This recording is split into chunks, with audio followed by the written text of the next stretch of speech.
Now, if you did watch my last video, and if you did, thank you very much, you would have learned that my local car boot sale, at least the one I go to in the morning on a Sunday, is currently out of action, shall we say. Now, by the time this video comes out, it might have returned, which is great, but there is a chance it hasn't returned. And in brief, the bricks and mortar issue is persisting, and they are using the car boot sale site as the base of operations to hand out bottled water to the public. Because obviously the water from the taps is still... people are still apprehensive that the water that's going to come out of the taps is polluted or not. So this is persisting. For some reason they've chosen the car boot sale site near Paignton as their base of operations, which means the car boot sale can't actually occur, which is frustrating. Not the end of the world. The organisers can't do anything about it. But for me as a reseller, car boot sales are my favourite sourcing opportunity. At least regular sourcing opportunity. However, if I'm being honest, jumble trails are probably preferred. And this is what I've got to show you today. I have a haul from a recent local jumble trail. Now, jumble trails are not frequent. I've been on 2 in my sort of reselling career, I guess you could say, in the same place, local village to me. I wish they were more frequent because they are a fantastic way of meeting people and just sourcing cool stuff. So if you're not familiar with a jumble trail, it's basically a series of like garage sales or yard sales, if you're American, in a village or town or what have you, dotted around. You've got a map, you can see where they all are. And yeah, people put out their wares, as they would at, like say, a car boot sale, but in front of their houses rather than their cars. So I find the variety of stuff on offer is even higher than a car boot sale, because big, like, heavy, bulky stuff that perhaps people wouldn't want to transport to a car boot sale hoping they'd sell it is just there to buy in front of their own houses. So it's a pretty cool way of sourcing, and like I said, I wish they were more frequent, but for whatever reason down here they aren't. But anyway, I have a jumble trail, there we go, haul to show you. I didn't go mad, I didn't buy loads, but I have got a couple of bags worth and a nice variety of items that I definitely wouldn't be picking up in a charity shop, that's for sure. Car boot sale, yes, potentially. But I say, every single time, every single thing I bought here, it came with like a story from the person. I had a good conversation about it. So I love that. I love that sort of public interaction, because often at car boot sales, they'll be buying from dealers. They don't really want to talk to you. They just want to like fob stuff off to you and move on. So yeah, maybe jumble trails are my favourite sourcing method. We'll see. I'll show you what I bought and then you can decide, but I do like them. I do like them. No particular order. I think I know what order I got them in, but I'm just going to go with it. I'm going to start with the first bag, show you what I bought, and go from there. Now, in my last video, sales video, I mentioned that I'm really getting into walking poles. I've sold a pair of walking poles so far, but it's really ignited the fire.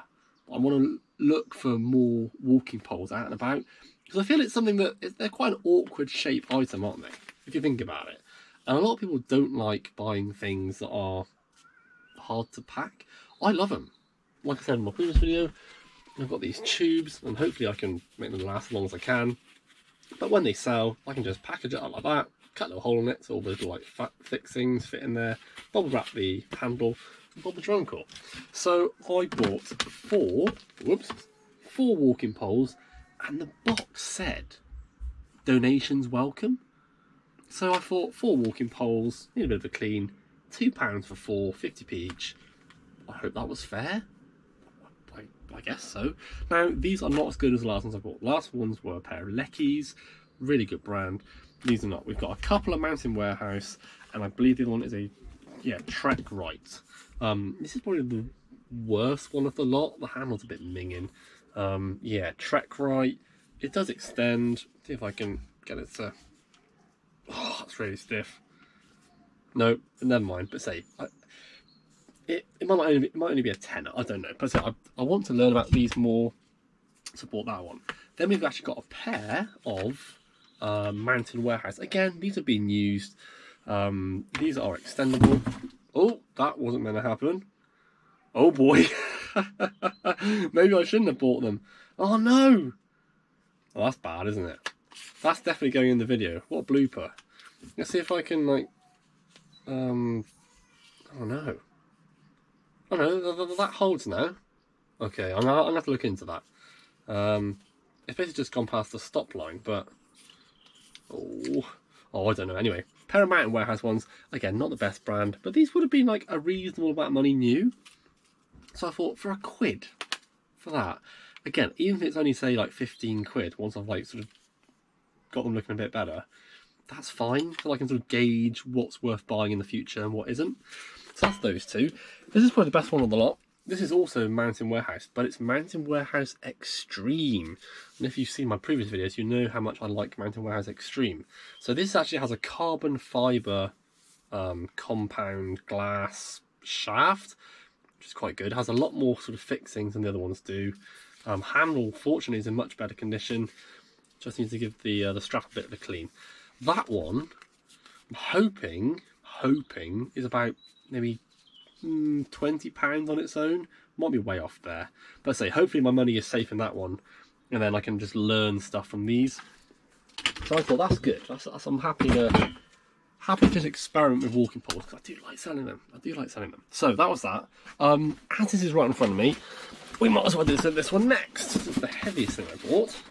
It's this. This is an Imperia Pastaya Italiana pasta machine. Now I actually bought a pasta machine not too long ago. It's in a much smaller box. This one is, if it's complete, all the stuff in it. I'm not going to get it out because it's a bit of a faff. It comes with the polystyrene. Like I said, much bigger box. It weighs quite a bit. It probably weighs the best part of 5 kilograms. It's a really weighty thing. That was £5, which funny enough is what I paid for the other one I have. But given it's a bigger box, given there's sort of more to it, hopefully, might be wrong here, at least £40 for this. And it's going to cost a bit to send it. But yeah, I like to think 40. So we'll see how that does. But like I said, it's just different. And the great thing is, like, it's all there. It's not like it's going to break. It's just a very sort of well-built pasta machine. It is what it is. I've got no risk in it like not working. So happy to pick that up. The other one hasn't sold yet, but I'm confident like that will find a home, because the other one has garnered quite a bit of interest. So hopefully that does alright. So that was that. Like I said, I haven't got a huge amount here. It's going to hopefully be a short video, but just wanted to sort of get it out and show you what I found. Wasn't going to film it. I'm not confident or sort of comfortable, that's a better word, filming people's like properties. So I didn't take the GoPro, but ultimately you'll see here what I would have bought anyway, so it's fine. Right, so actually what I think, no, tell a lie. So this is, I returned to this stall the second time, because basically my phone signal is terrible, right? I live in Devon. Sky Mobile doesn't know where Devon is, because if they did, they'd provide better signal. Anyway, so I had no signal at all. Top of the village, there was some signal. Did a bit of researching, stuff I'd found, and realised that I'd left something on this stall that was worth picking up if the price was right. So I ran back down, and they put this out. So this is not the item, it's something different. So this is a Revel Volkswagen split screen camper van model kit. Crucially, it remains sealed. So all the boxes are a little bit dented. It's never been opened, fully sealed. Now, 1/24 scale. These would have been like, what, 20 quid new in the shop probably. Only paid 3 quid, so I'm more than happy to pay that. I would have thought, I don't know, 15 quid plus postage, something like that. I'll put a screenshot in here if I'm way off. But I thought, it's sealed, it's 3 quid, there's definitely money there. And it's a camper van. I'm tempted to do it myself, but I know I'd probably make a hash of it. So yeah, definitely going to sell that on, let somebody with a bit more skill sort that. But the boots in question, there you go, I've given you a hint. The thing in question that I went back to purchase were these. Now, I've bought SFR roller skates in the past, like SFR Miamis and like the colourful like kids ones. I've never had a pair of adult size roller skates before. And initially when I saw them, I thought they were like a bit sort of generic. It says like turbo, but there's no like branding. Well, there is. I just wasn't aware of it. So these are the Ventro Pro roller skates. Now, the person that sold them to me said they were a size 8. I cannot find any indication that they are a size 8. There is no like sizing to them at all. No number, no EU number, nothing. So I'm gonna have to measure them and just hope for the best. Hope for the best there. But I say these were basically I got that camper van model kit and these for 15 quid. So let's say these cost me 12 quid. So a reasonable sum of money, but lovely condition. Say a bit of a clean, a bit of a wipe down, and they are pretty much good to go. No corrosion to the wheels. There's a bit of wear to the text, but nothing I'm worried about. Laces haven't frayed. Insides are good. These should hopefully be about 50 quid. Hence, I sort of ran back down the hill to buy them. So yeah, happy to pay up a little bit. Again, they're just cool, aren't they? Just a sort of quirky item. Great condition. Don't need any, well, apart from the wipe down, don't need any like sort of remedials to them. So yeah, I'm intrigued to see how well they do. Given they're a bigger size, I'm thinking the demand is going to be better because there are a few of them listed. We'll see. I'm just speculating, but I'm hoping they do all right. As they weigh quite a bit, and they'll need quite a bit of packaging. I'm hoping the profit is worthwhile. But again, we will see. So that was those. Now, first thing I picked up, we sort of parked in the middle of the village, and then I just sort of went about the stalls and then slowly branched out. So first stall I went to, I sort of had a box of figures. Now I mentioned in a previous video, I'm trying to learn more about sort of action figures with, mixed success, it has to be said. So this person had initially these two on the table. I believe they're from Masters of the Universe. They're older, by Mattel. That one was dated 1981, so yeah, early 80s. This one is dated 1983, so a bit of age to them. This one, I saw them and thought, you know what, this guy, I don't know what his name is, I'll put a caption here. He has like a rubber tail. I thought that could be lost, right? So I thought, okay, he comes with that. And then this dude has this sort of like, I don't know, like fish piece. I thought you could that would, well, you can just take it off there. That would easily be lost, wouldn't it, to time? So I thought, okay, it comes with accessories that hopefully will sweeten the eventual price that I get for them, right? I was thinking accessories. Now there might be more accessories that they've lost, but I just thought there's enough there to hopefully make a bit of profit. Paid £1.50 each, paid 3 quid for the two.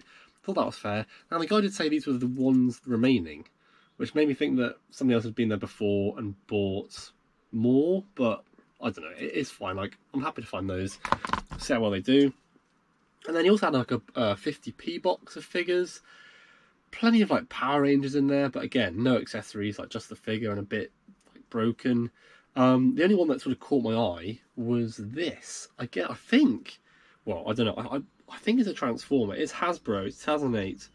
Obviously it doesn't transform, it is just a sort of just figure. That's is that Megatron? I don't know. I don't know Transformers well enough to tell you exactly what that is. I want to say that's Megatron, but it might not be. Just some dude. Again, no idea how well that's going to do. Pay 50p. I'll let you know in due course how well it does. So that was that. But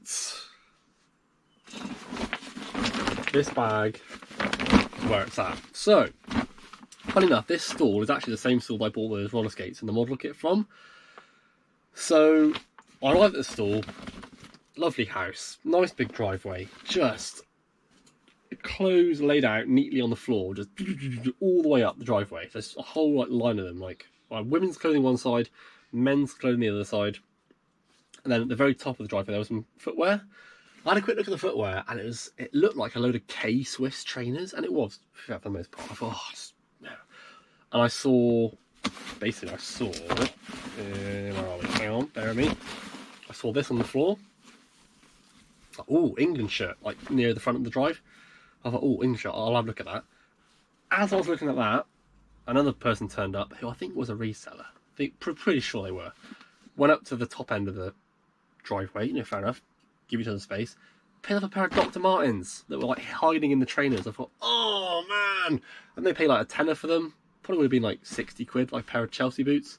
Oh, gutted. So I was feeling a bit despondent about that, to be honest. But, you know, if I hadn't picked those up, if I had picked those up, I probably wouldn't have picked this up. And now I know, not just this, the whole bag. And now I know what potentially this could be worth. I'm pretty sure I got the better deal. So, bear with me. So yes, like I said, we've got an England shirt. Now these England shirts don't do that well because there's no name on the back. If it had a name on the back, it would be a lot better. But there we go. So this is like I said, an England shirt.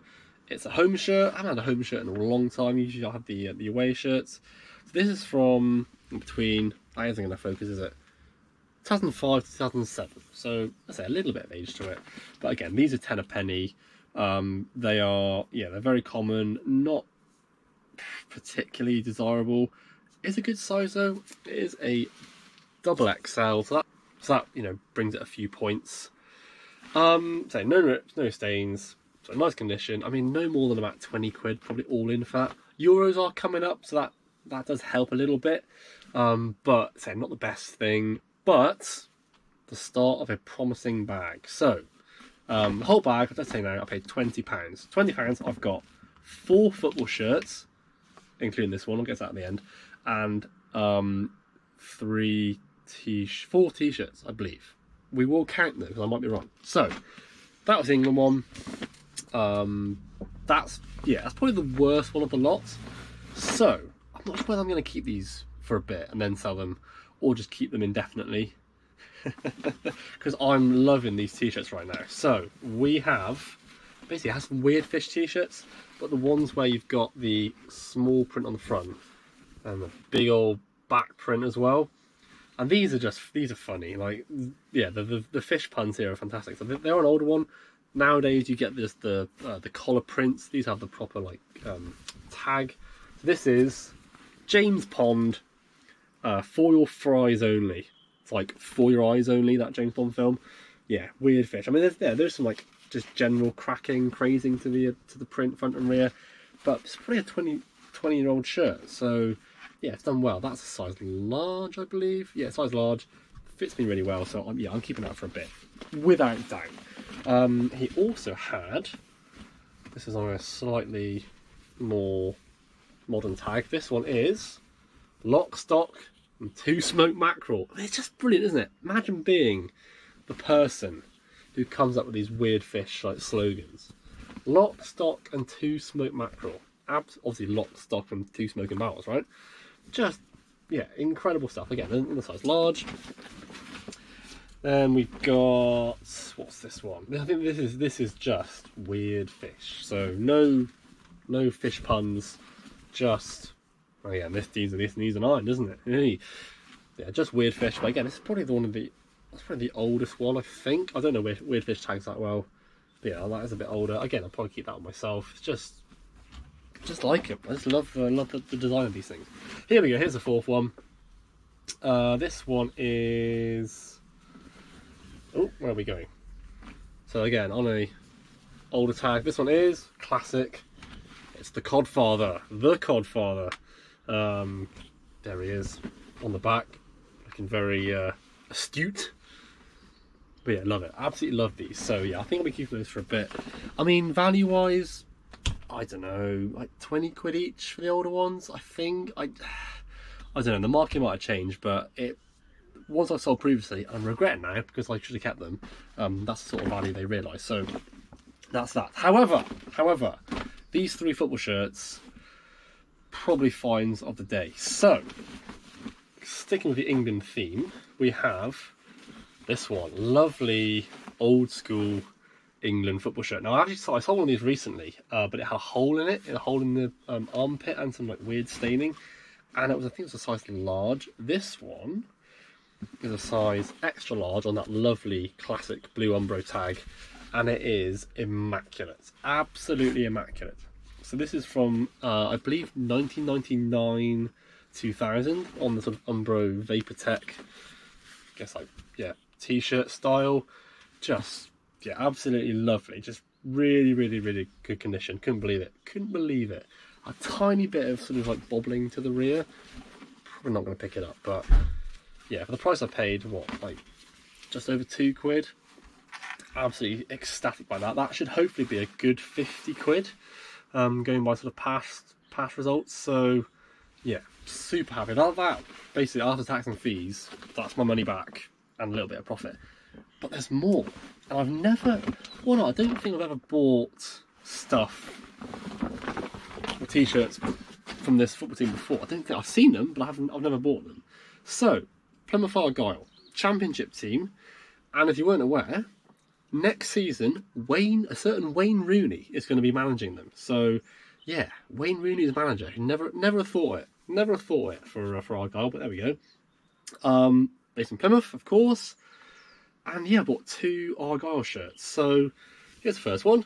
This is the strip I remember, because I've sort of known Devon all my life. I've fond memories of seeing like hordes of fans wearing this shirt, or at least this style, with the Ginsters Pasties sponsorship. So it's by Puma. I believe this is 2006, 2007. It's a lovely big size. It's, again, it's double XL. Yeah, double XL. So yeah, nice big size. Again, no rips, no stains. A bit of crazing to the Ginsters logo there, but no sort of embroidery issues to the Puma badge, or Puma logo and the Plymouth badge. I can't remember what these go for. Maybe 30 might be a bit optimistic. 25 to 30. I'll put a screenshot in here if I'm way off, but I'm pretty sure that's what I saw when I was doing a bit of research. So that's more than happy with that one. However, this one could be the best of the bunch, potentially better than even that England shirt. So this one, a little bit older. Look at that fit as well, just huge sleeves. This one was by Patrick. Who remembers Patrick? Patrick Sportswear. Look at that, authentic product. This one's, I believe, only a size large, so 42, 44 inch chest. No names at the back. Look at that. I love this sort of furry embroidery, like furry print. So the Plymouth Evening Herald, I guess that was a newspaper back in the day. There is a little bit of sun damage. So I don't know if that's going to pick it up, but it says a slightly lighter shade of green there compared to the rest of it, which is a pity because yeah, the rest of the shirt is immaculate. So I'm hoping that is another 50 quid. It might be more, to be fair. So if it weren't for that fading a bit, it would be a lot more. But yeah, I'm hoping that's going to be a nice return. So yeah, super happy with that. So although I missed out on those dot mines, it's a pity, but you know, there's enough to go around, right? So I'm super happy with that. Haven't bought a football shirt in forever, so yeah, really happy with those. And it's just a nice morning out. It's a beautiful day. Like, couldn't have asked for better weather. People are just chilling in the sunshine, lovely friendly atmosphere. No argy-bargy that you find at a car boot sale. Just people buying stuff, chatting to sellers, having a good time. Oh, I wish Jumble trails were more frequent. I really do. So there we go. So that's my Jumble trail haul. Something a bit different, yes. No filming, but like I said, I don't really filming people's driveways and stuff. I'm just not really comfortable doing that. So yes, the GoPro will get its wrist mount attachment debut at some point when the car boot sale returns. When that will be, I don't know. Maybe it already would have started again by the time this video's out. But then again, it might still be on hold. So we'll see. Anyway, until then, thank you so much for watching. If you have enjoyed it, please do like, comment, and subscribe. And until the next one, whenever that may be, take care, and I'll see you then. Goodbye.